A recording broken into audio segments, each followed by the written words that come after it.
Dans le manufacturier, ces temps-ci, là, on attend vraiment beaucoup parler de transformation numérique, Industrie 4.0, IoT, IA.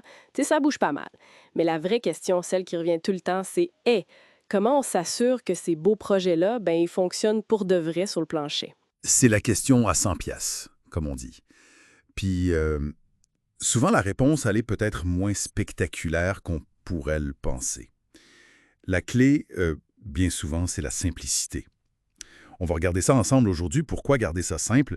C'est généralement la meilleure stratégie, surtout quand on parle de changements importants dans nos usines. Parfait. Alors allons-y.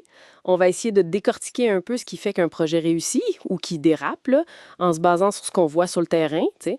L'idée, c'est de voir comment on peut appliquer ça pour avoir des résultats concrets. Mhm. Bon, pour commencer, un des pièges qu'on voit souvent, c'est cette tendance à tout complexifier.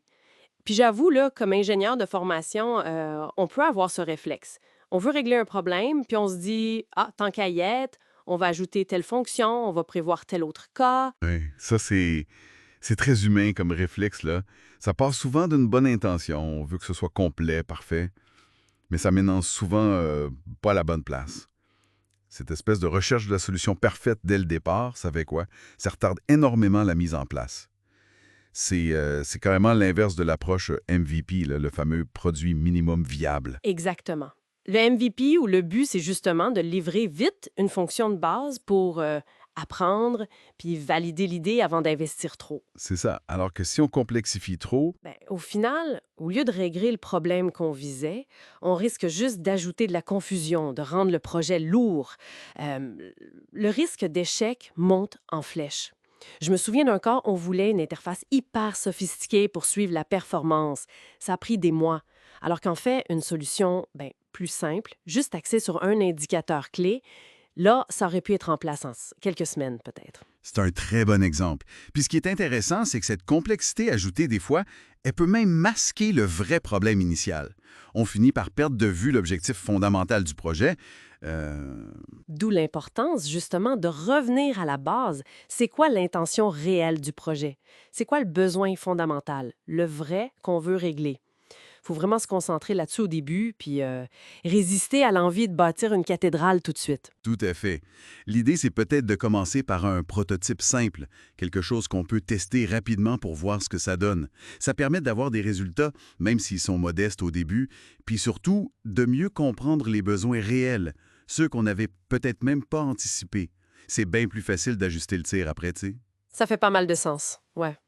Un projet simple, c'est plus facile à faire accepter par les équipes, c'est plus rapide à déployer, puis souvent, moins coûteux à concevoir aussi. On entend même dire que c'est souvent la seule chance d'arriver à un succès. C'est fort, mais il y a du vrai là-dedans. Puis ça reste vrai même avec des technologies avancées comme l'Internet des objets ou l'IA. L'intégration doit viser la simplicité pour être efficace. Par exemple, utiliser l'IA pour automatiser une tâche répétitive bien définie ou l'IoT pour collecter juste les deux-trois données vraiment critiques, sans se noyer dans un océan d'informations. Pas besoin d'une usine à gaz, là. C'est là que ça devient vraiment intéressant. Parce que l'autre point crucial, cette fameuse équation valeur versus effort. Avant même de démarrer, prendre le temps d'évaluer sérieusement combien d'efforts ça va vraiment demander, puis quelle valeur réelle ça va apporter. On y va. C'est un go, c'est clair. Par contre, si la valeur est haute, mais que l'effort requis est lui aussi très élevé, là, la recommandation, c'est plutôt attention, danger. Il faut probablement chercher une manière plus simple d'obtenir une valeur similaire ou peut-être une partie de cette valeur. C'est ça aussi, travailler avec intelligence dans nos projets industriels.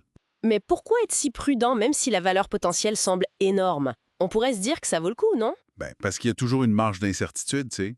Dans la vraie vie d'un projet, la valeur qu'on obtient est souvent un petit peu plus basse que ce qu'on avait prévu.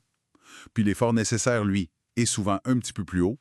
Fait que si on part déjà avec un projet très lourd, où l'effort est élevé même si la valeur l'est aussi, Ah, OK. Cette marge d'erreur peut facilement faire basculer le projet du côté non rentable. précisément. Alors que si on vise un projet simple, à haute valeur, et fort faible, valeur haute, même si la réalité ajuste un peu les chiffres, on a une bonne marge de manœuvre. Le projet a pas mal plus de chances de rester un succès, avec un bon retour sur investissement, le fameux ROI. Mhm. Parce qu'au final, c'est ça qui compte. C'est ça. Si on prend un peu de recul, le but ultime d'une transformation, c'est pas juste d'implanter la dernière technologie à la mode pour le fun, c'est d'avoir un retour concret qui justifie l'investissement en temps, en argent, puis en énergie humaine aussi. Donc, si on résume ce qu'on retient de tout ça, c'est que les projets les plus payants, ceux qui ont le meilleur ROI, sont souvent les plus simples, ceux qui demandent un effort raisonnable pour une valeur claire et élevée. En plein ça. En résumé, la simplicité, c'est peut-être pas l'approche la plus glamour ou la plus sexy, mais c'est la plus fiable et au bout du compte, souvent la plus rentable pour réussir une transformation industrielle. Se concentrer sur le besoin essentiel, simplifier l'approche, c'est la fondation. Ça mériterait effectivement d'être discuté plus souvent entre collègues, avec les partenaires, partager les histoires où la simplicité a fonctionné. Ça pourrait peut-être inspirer bien du monde dans le secteur manufacturier ici au Québec. Oui, puis ça soulève une question importante pour finir, une petite piste de réflexion, là. Et si le plus grand défi de la transformation, c'était pas tant la technologie elle-même, mais notre propre tendance, notre réflexe à vouloir tout compliquer dès le départ, c'est à méditer.